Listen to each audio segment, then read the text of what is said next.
The death of Devyn Gale sent a shockwave through the province. Just 19 years old, Gale was already in her third season with the BC Wildfire Service. Last summer, friends and family members mourned her loss at a memorial service. She was a light. Nobody met Devyn without loving her. You were instantly drawn to her beautiful, sweet, pure energy. It was attended by Premier David Eby and hundreds of her fellow wildland firefighters. Now, details have emerged about what led up to Gale's death and, more importantly, what didn't happen with regards to safety protocols around danger trees.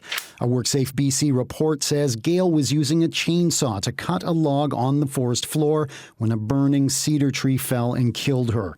2 other firefighters were injured trying to save her.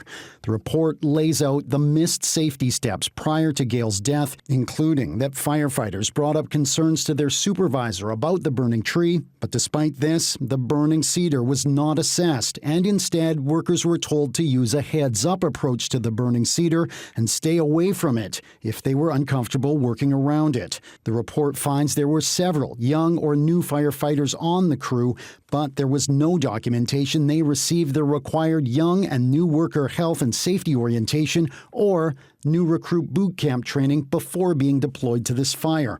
The report also finds the BC Wildfire Service is aware of the safety concerns around dangerous trees, but the normalization of risk has been justified within the Wildfire Service's culture, and safety procedures are not being followed as a result. The BC Wildfire Service has responded to the report. David Greer leads the organization. This isn't,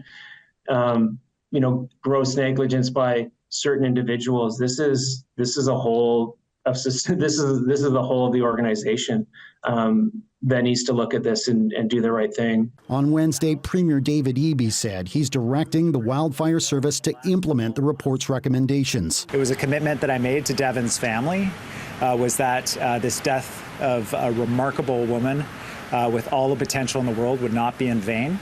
The union that represents provincial firefighters says the report shows the high level of burnout at the BC Wildfire Service. It says the high turnover means firefighters have to work long hours in extreme conditions, an issue, it says, that needs to be addressed to make working conditions safer for all firefighters. Brady, Strachan, CBC News, Kelowna.